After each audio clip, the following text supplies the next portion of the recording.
ka namin.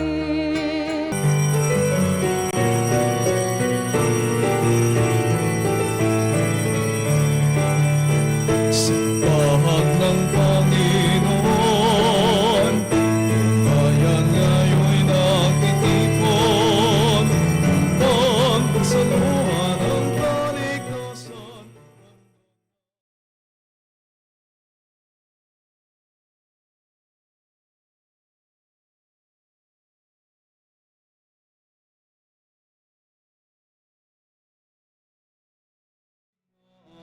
Kaguluhan sa panahon ng kapayapaan, sa bahag ng Panginoon, buong bayan ngayon'y nagtitipon, upang pagsaluhan ang kaligtasan, handog ng Diyos sa tanan. Sa ngalan ng Ama at ng Anak at ng Espiritu Santo, Amen. sumainyo ang Panginoon At sumairin. at mga kapanalig, sama-sama tayong magdiwang sa ating banal na piging. Tayo ay tinatawagan ng Panginoon na lagi tayong magmahal ng tapat sa anumang bukasyon na atin pong pinili sa ating buhay. Sa mga pagkakataon po na tayo hindi naging ganoon kamapagmahal at tapat, humingi tayo ng awat patawad. Inaamin ko Sa makapangyarihang Diyos at sa inyo mga kapatid, na lubha kong nagkasala sa isip, sa salita, sa gawa, at sa aking pagkukulang. Kaya isinasamo ko sa mahal na Birheng Maria, sa lahat ng mga anghel at mga banal, at sa inyo mga kapatid, na ako'y panalangin sa Panginoong ating Diyos. kaawaan tayo ng makapangyarihang Diyos, patawarin tayo sa ating mga kasalanan at patnubayan tayo sa buhay na walang hanggan. Amen. Panginoon, kaawaan mo kami. Panginoon, kaawaan mo kami. Kristo, kaawaan mo kami. Kristo, kaawaan mo kami. Panginoon, kaawaan mo kami. Panginoon, kaawaan mo kami.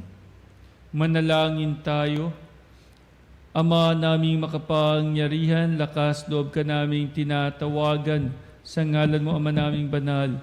Sa kalooban namin, panahanin mong lubos ang iyong Espiritong sa amin kumukupkop, upang sa lupaing pinangako kami makapasok.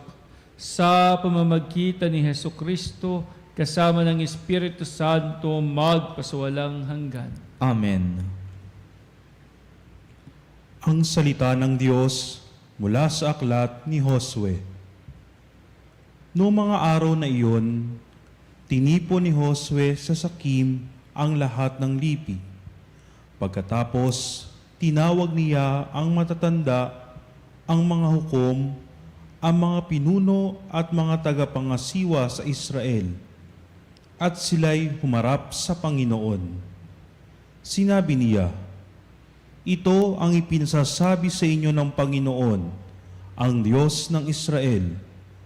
Noong una, ang inyong mga ninuno ay nakatira sa kabila ng ilog Euphrates. Isa sa mga ito si Tare, na ama ni Abraham at ni Nacor. Sumasamba sila sa ibang Diyos-Diyosan. Tinawag ko si Abraham buhat sa lupaing iyon at dinala ko siya at pinatnubayan sa buong kalawakan ng Kanaan. Pinagkalooban ko siya ng maraming inanak at inapo. Naging anak niya si Isaac at naging anak naman nito si Esau at si Jacob. Ibinigay ko kay Esau ang kaburulan ng Seir bilang bahagi niya, ngunit si Jacob at ang kanyang mga anak ay nagpunta sa Ehipto. Sinugo ko si Moises at Aaron at sa tulong ng mga himalay, pinahirapan ko ang katakot-takot ang mga Ehipsyo. Sa gayong paraan ay hinango kayo roon. Inilabas ko sa Ehipto ang inyong mga ninuno at nakarating sa dagat na mga tambo. Hinabol sila ng mga Ehipsyo at itinaboy papunta sa dagat.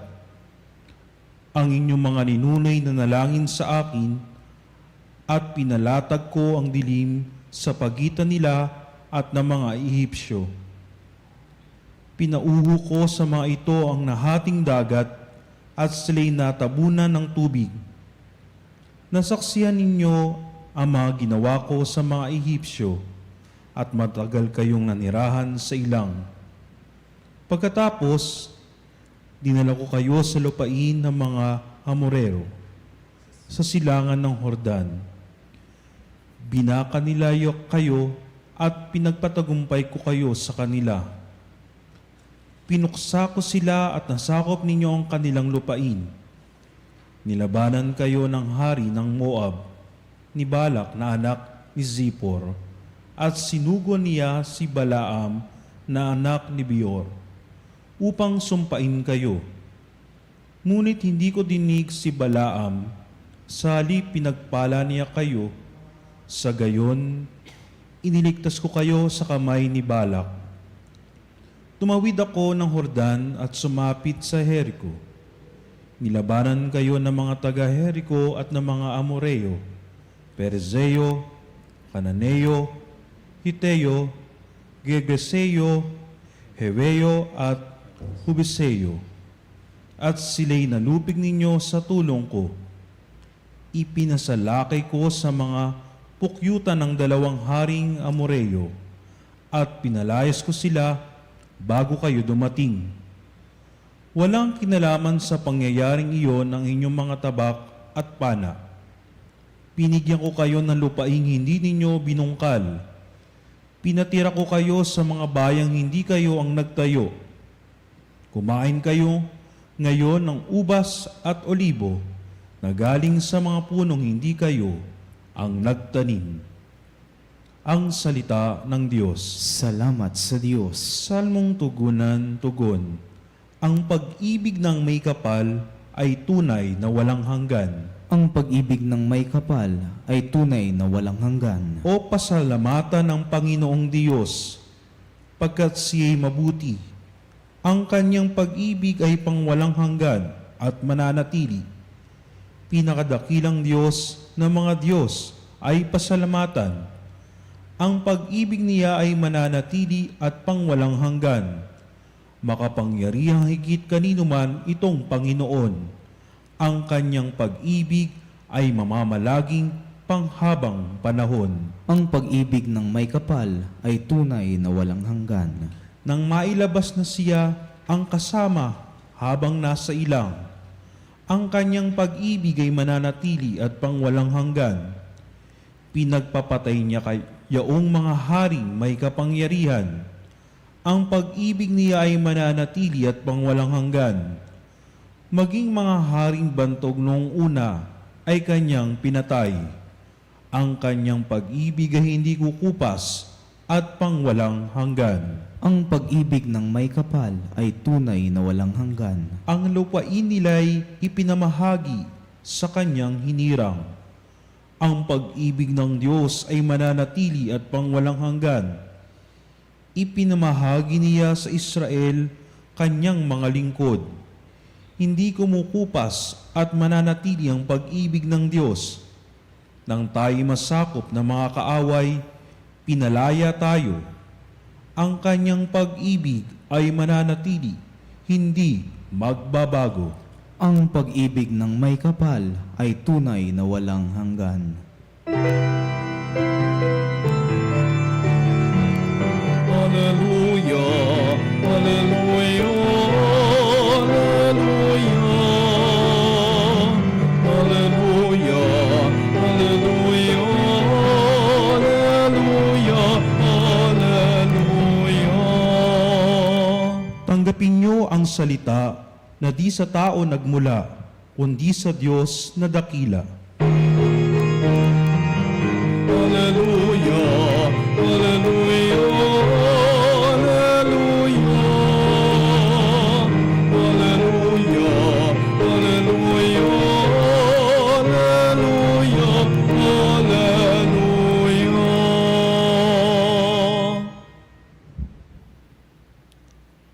Sumainyo ang Panginoon. At sumairin Ang mabuting balita ng Panginoon ayon kay San Mateo. papuri sa iyo, Panginoon.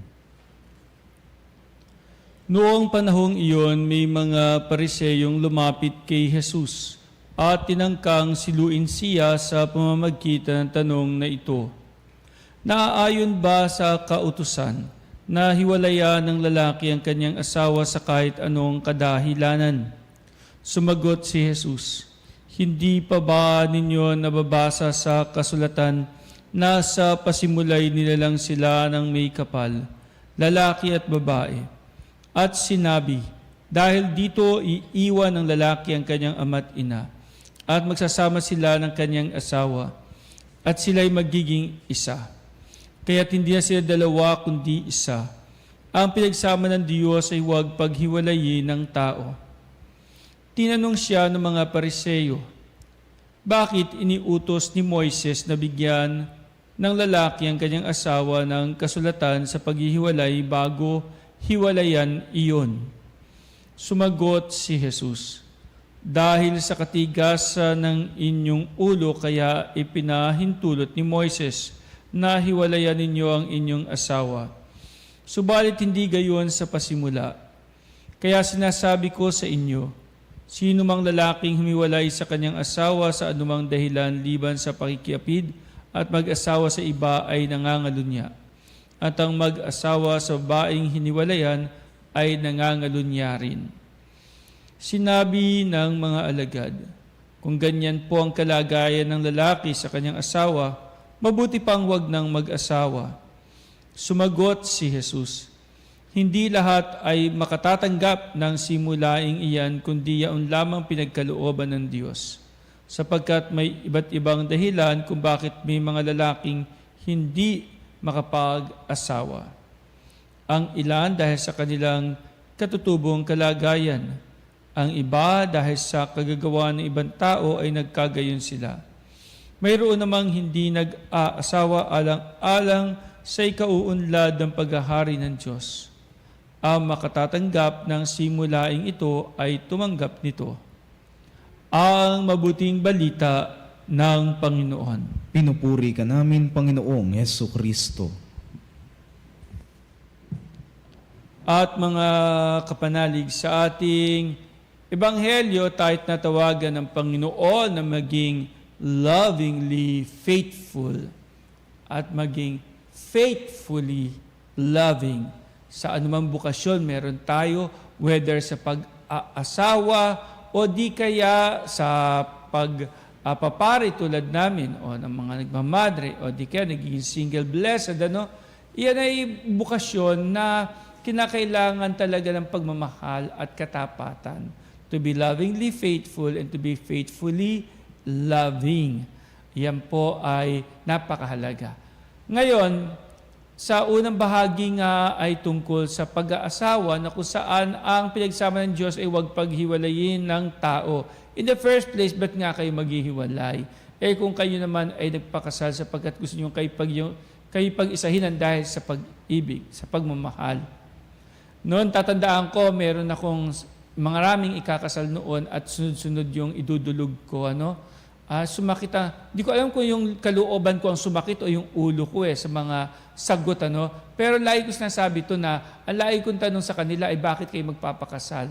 And syempre, you are waiting for the, for the simple answer because mahal ko po siya, mahal niya ako, nagmamahalan po kami.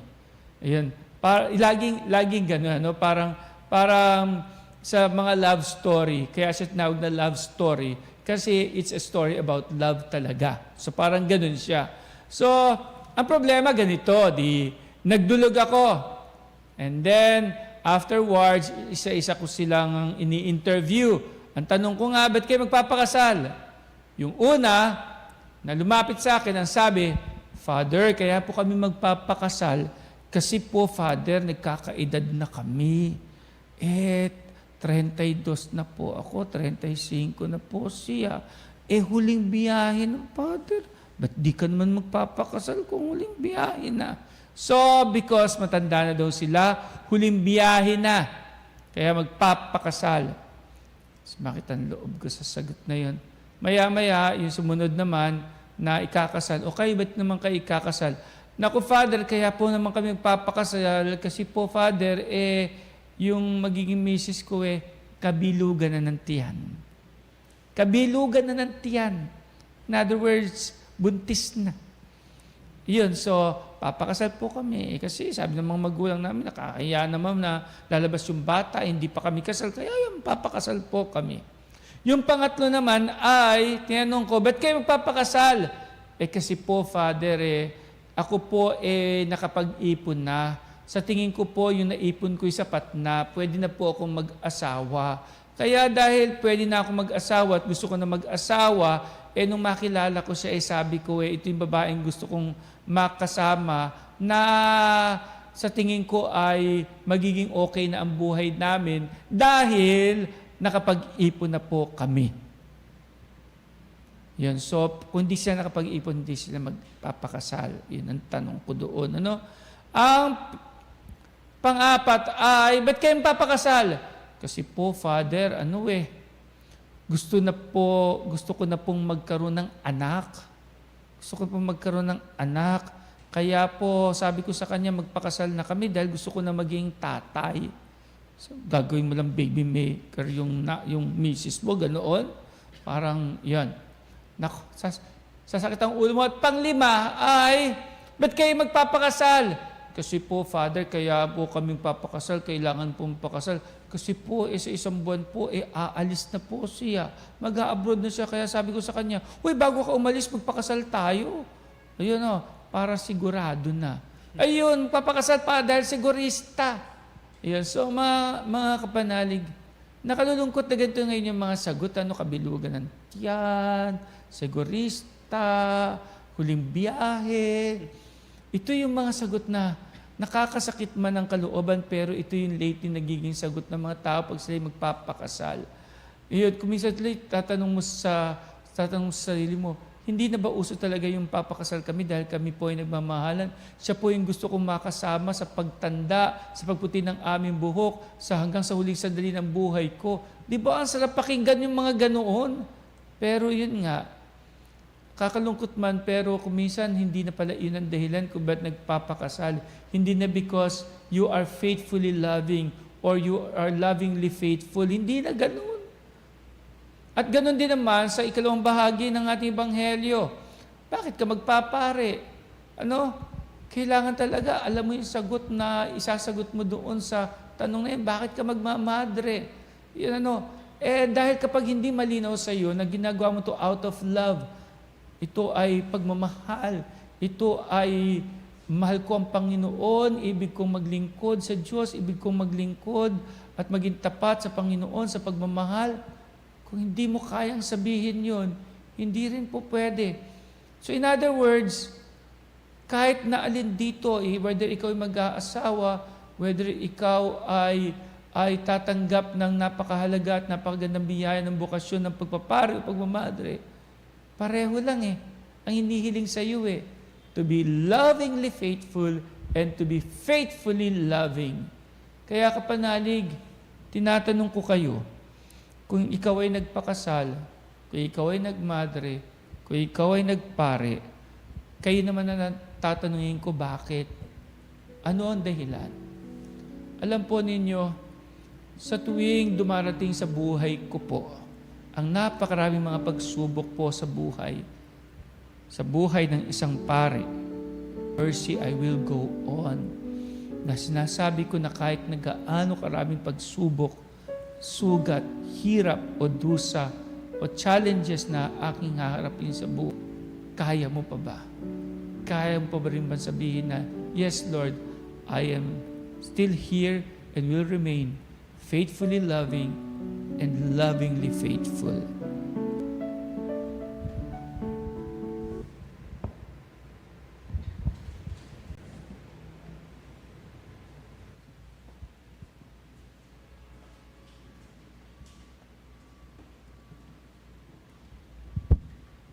At mga kapanalig, nakikilahok sa paglikha ng Diyos ng bagong buhay ang mga mag-asawa at may bahay. Ialay natin ang ating mga panalangin ngayon para sa mga magulang at mga anak. Sa bawat panalangin ating itugon, Panginoon, dinggin mo ang aming panalangin. Panginoon, dinggin mo ang aming panalangin. Ang simbahan naway tunay na maituro sa kanyang mga miyembro ang totoong dangal ng kasal at tulungan ng mga mag-asawa na manatiling magkasama sa banal nilang buhay may asawa. Manalangin tayo sa Panginoon. Panginoon, dinggin mo ang aming panalangin. Ang mga pinuno ng gobyerno at mga mambabatas naway magpatupad ng mga batas at tuntunin na nagtatatag ng tahanan at hindi sumisira nito. Manalangin tayo sa Panginoon. Panginoon, dinggin mo ang aming panalangin. Ang mga dumaranas na mga pagsubok sa kanilang buhay may asawa, naway makatanggap ng biyaya na makapagsumikap isabuhay ang kanilang mga pangako. Manalangin tayo sa Panginoon. Panginoon, dinggin mo ang aming panalangin. Ang mga pamilyang nasira dahil sa diborsyo at paghihiwalay, naway makatagpo ng suporta at pangunawa sa kanilang kapwa-tao, sa kanilang komunidad. Manalangin tayo sa Panginoon. Panginoon, dinggin mo ang aming panalangin. Ang mga yumao nating mga kamag-anak at kaibigan, naway magtamo ng kaligayahan at kapayapaan sa walang hanggang tahanan ng Diyos. Manalangin tayo sa Panginoon. Panginoon, dinggin mo ang aming panalangin. Diyos ng pag-ibig, nilikha mo kaming lalaki at babae upang ipagpatuloy ang iyong gawaing lumikha. Ang pagmamahal namin sa isa't isa naway sumalamin sa iyong pananahan sa aming buhay. Hinihiling namin ito sa pamamagitan ni Kristong aming Panginoon. Amen. Tinapay na nagmula sa butil ng trigo, pagkaing nagbibigay ng buhay mo.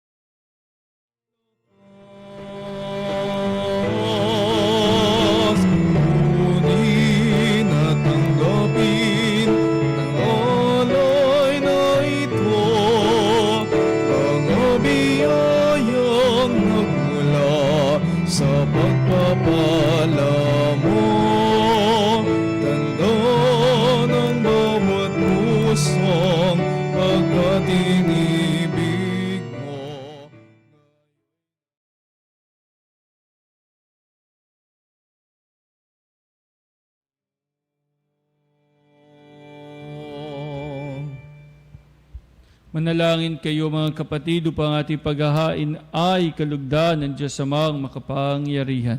Tanggapin nawa ng Panginoon itong paghain sa iyong mga kamay sa kapurihan niya at karangalan sa ating kapakinabangan at sa buong sambayanan niyang banal. Ama namin lumikha, kalugdan mo ang mga alay ng iyong sambayanan, ang ipinagmagandang loob mong ibigay sa amin upang maihain, ay siya nawang gumanap na yung ginagawa upang kami tubusin sa pamamagitan ni Jesucristo, kasama ng Espiritu Santo magpasawalang hanggan. Amen. Sumainyo ang Panginoon. At sumaiyo rin. Itaas sa Diyos ang inyong puso at diwa. Itinaas na namin sa Panginoon. Pasalamatan natin ang Panginoong ating Diyos. Marapat na siya'y pasalamatan. Ama namin makapangyarihan, tuningang marapat na ikaw ay aming pasalamatan. Pinagbibigyan mong ito'y aming maihayag kahit na ito'y walang anumang maidaragdag sa kadakilaang sa iyo ay likas. Sa pagpupuri namin nakikinabang ay kami rin yung pinakikiharapan sa pamamagitan yung anak na minamahal. Kaya kaisa ng mga anghel nagsisiawit ng papuri sa iyo ng walang humpay sa kalangitan, kami nagbubunyi sa iyong kadakilaan.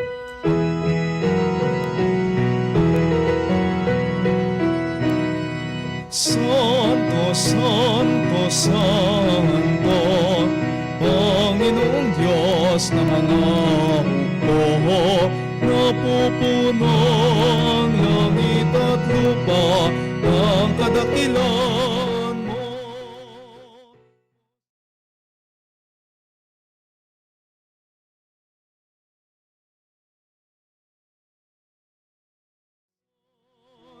Pinagpalang na pariritom sa ngalan ng Panginoon. Hosana sa kaitaasan, Hosana, Hosana sa kaitaasan. Ama naming banal, ikaw ang bukal ng tanang kabanalan. Kaya't sa pamamagitan ng iyong Espiritu, gawing banal ang kaloob na ito upang para sa amin ay maging katawan at dugo ng aming Panginoong Hesukristo. Bago niya pinagtiisan kusang loob na maging handog, hinawakan niya ang tinapay, pinasalamatan kanya, pinagati-hati niya iyon, iniabot sa kanyang mga alagad at sinabi, "Tanggapin ninyong lahat ito at kanin. Ito ang aking katawan na ihahandog para sa inyo."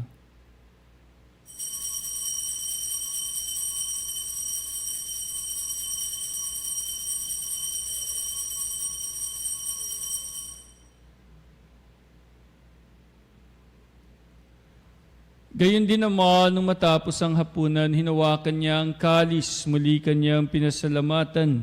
Iniabot niya ang kalis sa kanyang mga alagad at sinabi, "Tanggapin ninyong lahat ito at inumin. Ito ang kalis ng aking dugo ng bago at walang hanggang tipan. Ang aking dugo na ibubuhos para sa inyo at para sa lahat, sa ikapagpapatawad ng mga kasalanan. Gawin ninyo ito sa pag-alala sa akin."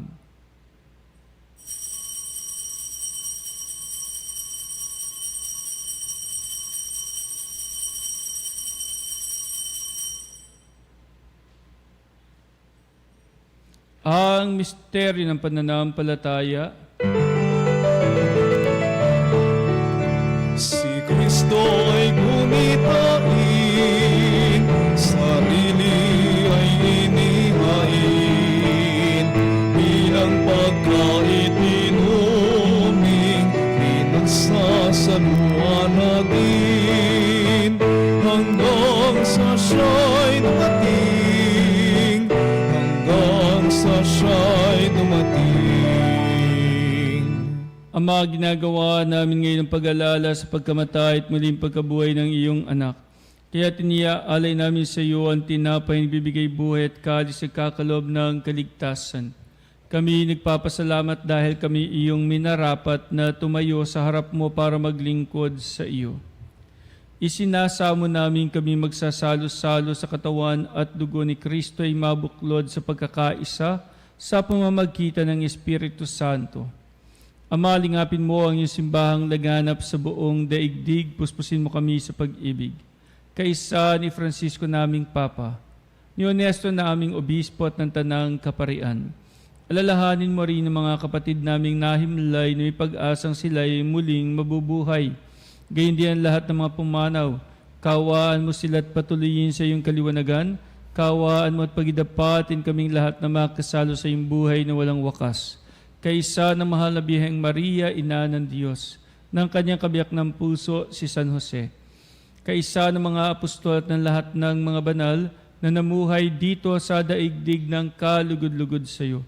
May pagdiwang nawa namin ang pagpupuri sa ikararangal mo sa pamamagitan na iyong anak na aming Panginoong Hesukristo.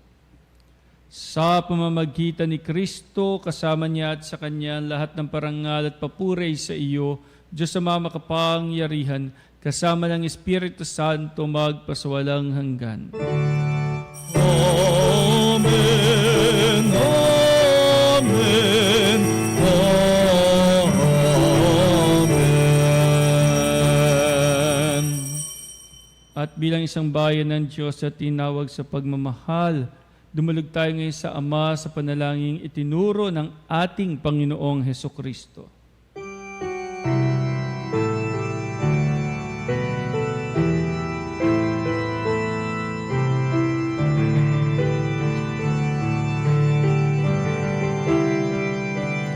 Ama namin, sumasalangit ka, sambahin ang ngalan mo.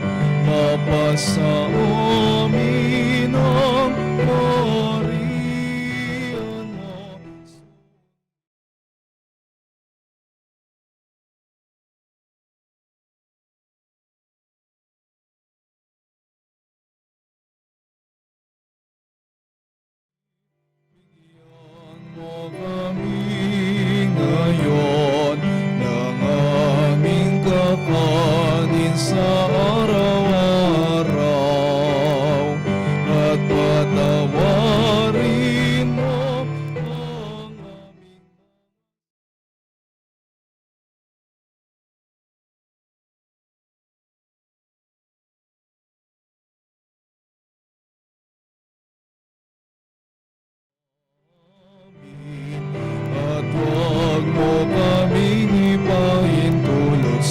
tukso at iadya mo kami sa lahat ng masama. Hinihiling namin kami adiya sa lahat ng masama pagkalooban ng kapayapaan araw-araw, iligtas sa kasalanan at ilayo sa lahat ng kapahamakan, samantalang aming pinanabikan ng dakilang araw ng pagpapahayag ng tagapagligtas naming si Hesu Kristo. Sapagkat iyo ang kaharian at ang kapangyarihan at ang kapurihan magpakailanman. Amen. Panginoong Hesu Kristo, sinabi mo sa iyong mga apostol, kapayapaan ang iniiwan ko sa inyo, ang aking kapayapaan na binibigay ko sa inyo. Tunghayan mo ang aming pananampalataya at wag ang aming mga pagkakasala. Pagkalooban mo kami ng kapayapaan at pagkakaisa ayon sa iyong kalooban, kasama ng Espiritu Santo magpasawalang hanggan. Amen. Ang kapayapaan ng Panginoon ay laging sumainyong lahat. At sumairin. Magbigayan po tayo ngayon ng kapayapaan sa isa't isa. Peace be with you po, kapayapaan sa bawat isa, kapayapaan sa inyong lahat. Kapayapaan sa lahat ng kapanalig.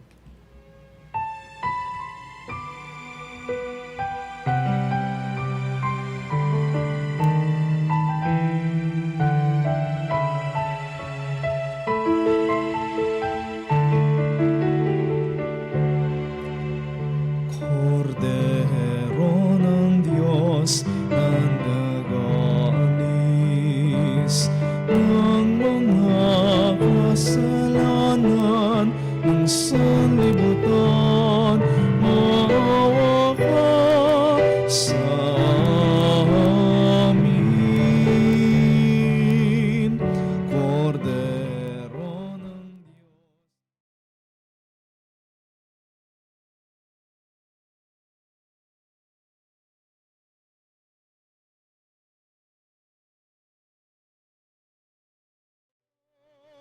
Sa amin, Kordero ng Diyos na nag-aalis ng mga kasalanan ng sanlibutan, ipagkaloob mo sa amin ang kapayapaan.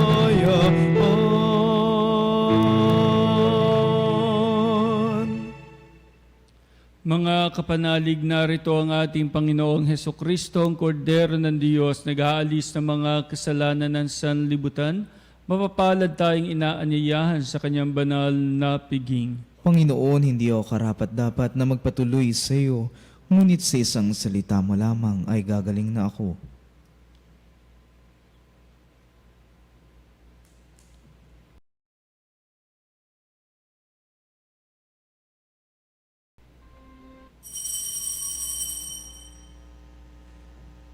Mga kapanalig, ating dasalin ang komunyong espiritual.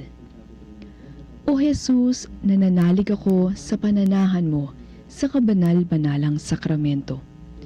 Minamahal kita higit sa lahat at hangad ka ng aking kaluluwa. Hindi ko man matatanggap ngayon ang iyong katawan at dugo, inaasahan ko na patuloy kang mamumuhay sa aking puso. Naniniwala ako na narito ka at kaisa ka ng aking buong pagkatao. Huwag mong ipahintulot na mawalay ako sa iyo. Amen. Panalangin sa Birhen ng Katotohanan. O Birhen ng Katotohanan, Ina ni Jesus, ang nagkatawang taong salita. Salamat sa iyong anak. Tinatanggap ko siya bilang aking katotohanan at kaligtasan. Sa pakikinig sa salita ng Diyos, tulungan mo akong maging malaya. Sa oras ng hirap at pagsubok, linawin mo sa akin na nasa krus ang tagumpay. Sa aking paglalakbay, akayin mo ako sa buhay ng paglilingkod at sa buhay na ganap at kasiya-siya.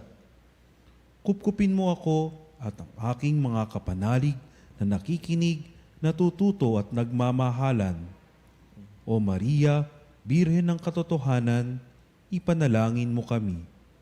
O Jesus, Ikaw ang daan, ikaw ang katotohanan, at ikaw ang buhay. Iligtas mo kami. Amen. Manalangin tayo. Ama naming mapagmahal, ang pakikinabang namin sa piging na banal ay magdulot nawa sa amin ng kaligtasan at magtanghal sa amin sa luningning ng iyong katapatan sa pamamagitan ni Hesukristo kasama ng Espiritu Santo magpasawalang hanggan. Amen.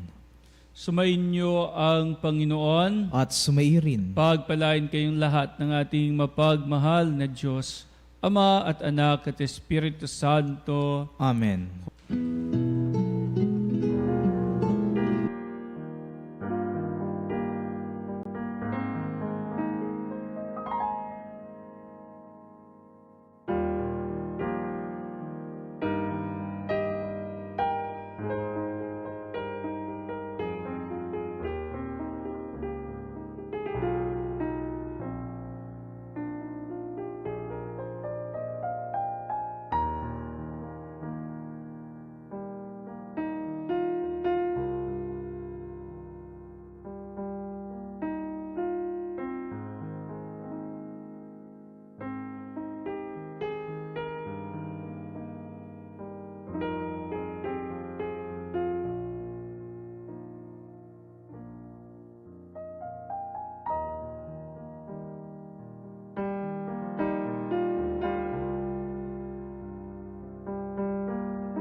Salutaris hostia,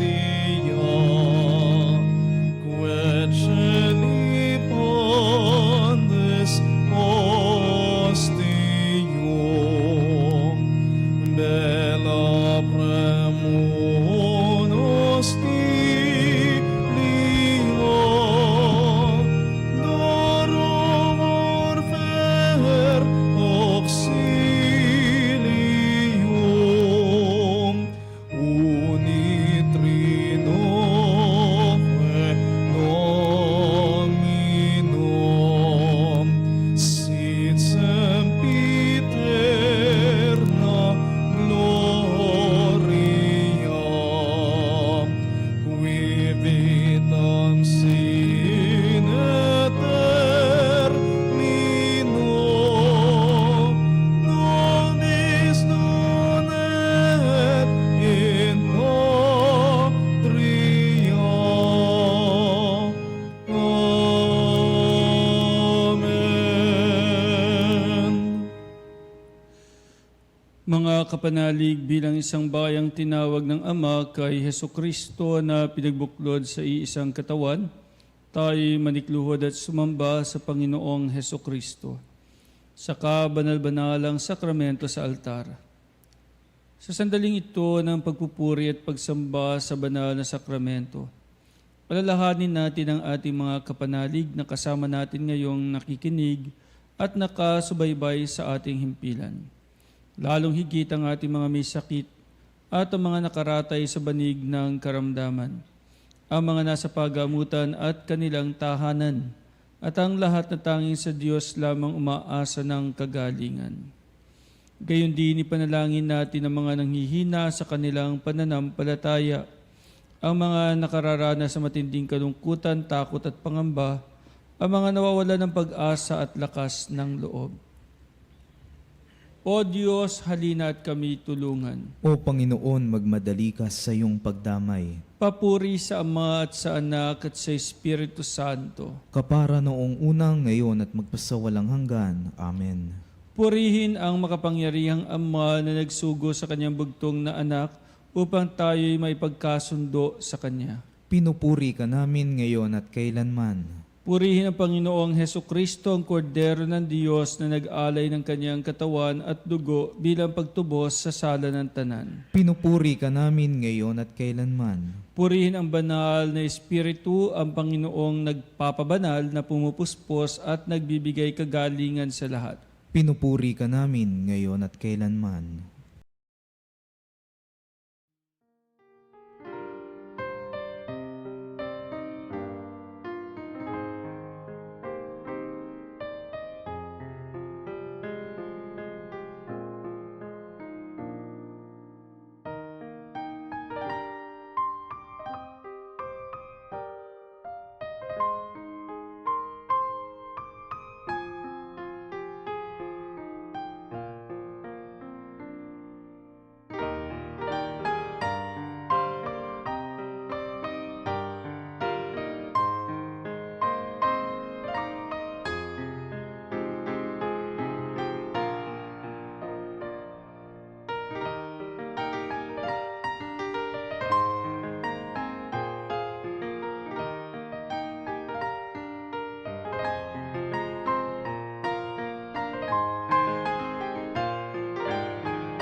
Makapangyarihang Diyos na walang hanggan, Ikaw ang aming Panginoon at butihing Ama. Sa iyong pagpapala ay pinagkaloob mo ang lakas sa aming kahinaan. Tunghayan mo po ng may kagandaang loob ang iyong mga lingkod na may sakit at karamdaman. Ang mga nababalisa at nawawala ng pag-asa. Ang mga natatakot at nalulumbay. Ang mga may mga matinding problema at pinagdaraan ng hirap sa buhay. Ang mga nasa bingit ng kamatayan. Pagalingin at aliwin mo po sila sa kanilang mga karamdaman at ibalik sa kalusugan at kapanatagan ng loob upang mabatid nila ang iyong kabutihan at sila'y magpasalamat sa iyong banal na pangalan. Hinihiling namin ito sa pamamagitan ni Kristong aming Panginoon. Amen. Panginoon, nagsusumamo kaming dalawin ang tahanang ito at alisin mula rito ang lahat ng mapanirang kapangyarihan ng kaaway. Manahanawa rito ang iyong mga anghel na banal upang panatilihin kami sa kapayapaan at sumaaminawang lagi ang iyong pagpapala. Hinihiling namin ito sa pamamagitan ni Kristong aming Panginoon. Amen. Gawaran nawa tayo ng makapangyarihan Diyos ng kapanatagan ng loob at mapayapang buhay. Amen. Tantum ergo sacramentum veneremur cernui et antiquum documentum novocedat ritui prestet fides supplementum sensum defectui genitore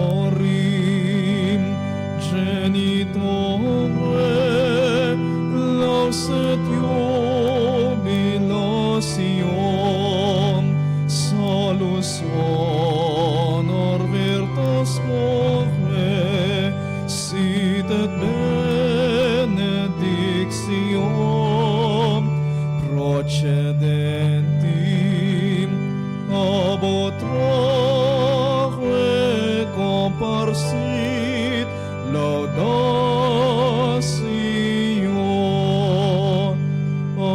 Amen. Amen.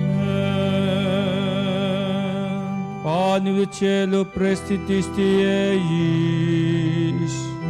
Omne delectamentum in se habentem, Oremus. Deus qui nobis sub sacramento mirabili, passiones tuae memoriam reliquisti, tribe quesumus, itanos corporis et sanguinis tui sacra mysteria venerari, ut redemptiones tuae fructum in nobis, iudites sentiamus, qui vivis et regnas in saecula saeculorum. Amen.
Purihin ang kanyang banal na pangalan. Purihin ang kanyang banal na pangalan. Purihin si Heso Kristo, Diyos na totoo at tao namang totoo. Purihin si Jesucristo, Diyos na totoo at tao namang totoo. Purihin ang ngalan ni Jesus. Purihin ang ngalan ni Jesus. Purihin ang kanyang kabanal-banalang puso. Purihin ang kanyang kabanal-banalang puso. Purihin ang kanyang kamahal-mahalang dugo. Purihin ang kanyang kamahal-mahalang dugo. Purihin si Heso Kristo sa banal na sakramento sa altar. Purihin si Jesucristo sa banal na sakramento sa altar. Purihin ang Espiritu Santo ang mang-aaliw. Purihin ang Espiritu Santo ang mga aliw. Purihin dakilang ina ng Diyos si Maria Santissima. Purihin ang dakilang ina ng Diyos, si Maria Santissima. Purihin ang kalinis-linisang paglilihi sa Kanya. Purihin ang kalinis-linisang paglilihi sa Kanya. Purihin ang kanyang malulhating pag-aakyat sa langit. Purihin ang kanyang malwalhating pag-aakyat sa langit. Purihin ang ngalan ni Maria, Birhen at Ina. Purihin ang ngalan ni Maria, Birhen at Ina. Purihin si San Jose ang kanyang kalinis-linisang esposo. Purihin si San Jose ang kanyang kalinis-linisang esposo. Purihin ang Diyos sa kanyang mga anghel at mga santo. Purihin ang Diyos sa kanyang mga anghel at mga santo.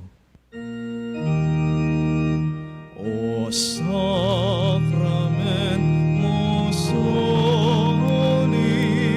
O sacrament divine, all praise and all thanksgiving be every moment thine, be every moment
ka namin.